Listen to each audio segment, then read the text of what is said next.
కావాలనే మీ కలను నెరవేర్చుకోండి. సంప్రదించండి హెగ్డే ఫెర్టిలిటీ, హైదరాబాద్, తెలంగాణ.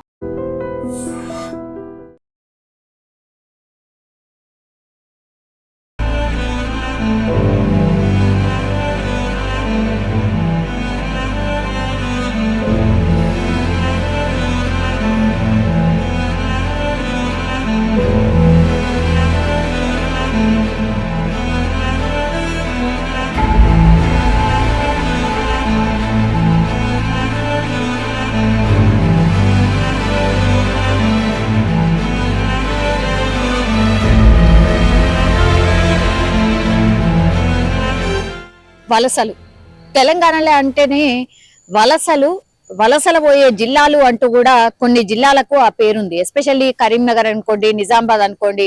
అంటే ఈ ఉత్తర తెలంగాణ వైపుగా ఉన్నటువంటి జిల్లాలకెళ్ళి చాలా మంది వలస పోయేటోళ్ళు. కానీ తెలంగాణ రాష్ట్రం వచ్చిన తర్వాత, తెలంగాణ రాష్ట్రం సాధించే కంటే ముందట కూడా పిలుపునిచ్చింది ఏంది అని అంటే, ఇక వలసలు ఆగుతాయి, మన రాష్ట్రం మనకొస్తది, ఇక మన బతుకులు మనకే ఉంటాయి అనేటువంటిది పెద్ద ఎత్తున నినాదం.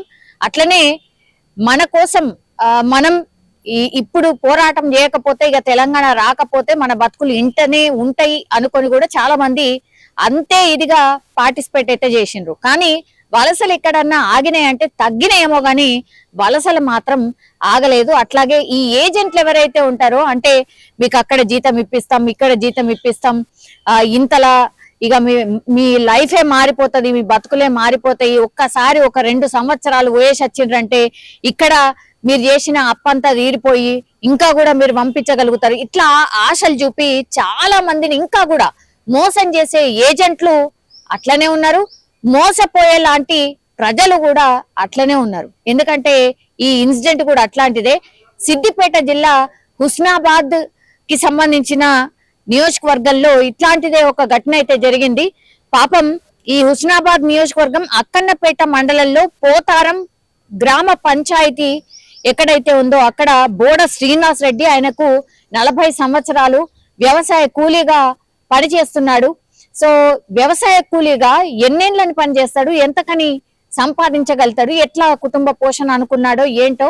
అతనికి భార్య అట్లాగే 2 ఆడపిల్లలు ఉన్నారు. సో ఆడపిల్లలు పెద్దగా అవుతున్నారు, వాళ్లకు పెళ్లిళ్ళు చేయాలంటే ఎంతో కొంత కట్నం ఇచ్చుకోవాలి. అట్లాగే వీళ్ళు భార్యాభర్తలు బతకడానికి కూడా ఎంతో కొంత కావాలి. కాబట్టి ఇట్లా వ్యవసాయ కూలీతో ఇక పని నడవదు.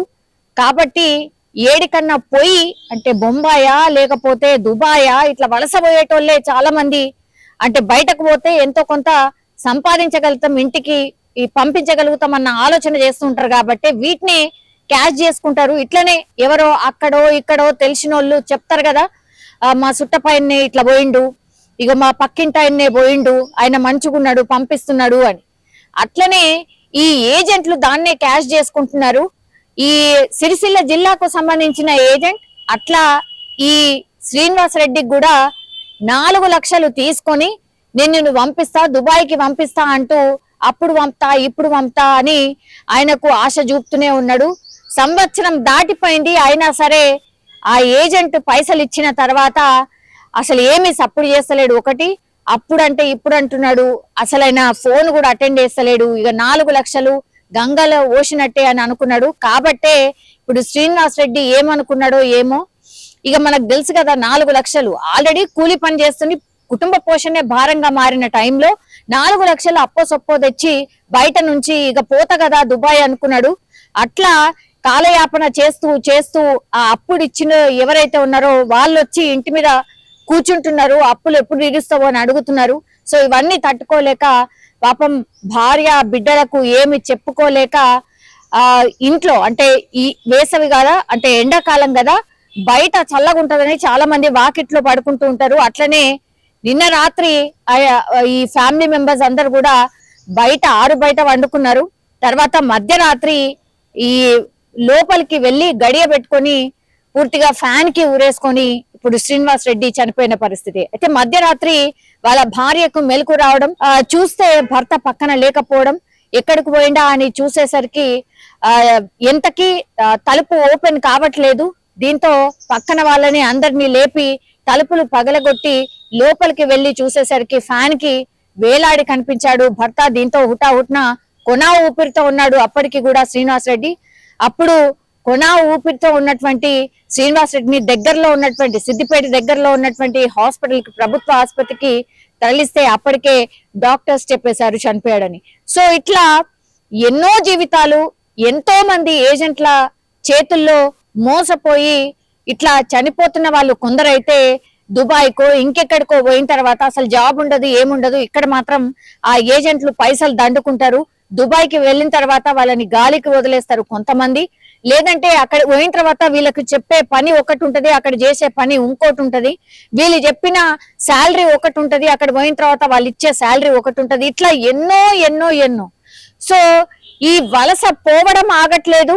ఇబ్బందులు పడైనా సరే ఎంతో కొంత ఇక్కడికంటే అక్కడనన్నా కొంచెమన్నా వస్తుంది.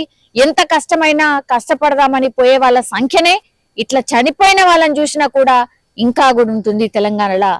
సో ఎన్ని ప్రభుత్వాలు మారినా సరే మా బతుకులైతే మారతలేవు అనేది మరోసారి ఇట్లాంటి ఇన్సిడెంట్ చూసినప్పుడు మాత్రం అర్థమవుతోంది. అట్లాగే ఆయన సూసైడ్ నోట్ లో కూడా రాయడం జరిగింది, పూర్తిగా మా పిల్లల్ని అట్లాగే మా వాళ్ళని మంచిగా చూసుకోండి, పిల్లల్ని మంచిగా చూసుకో అని భార్యకు లెటర్ రాసి పెట్టిన సందర్భం.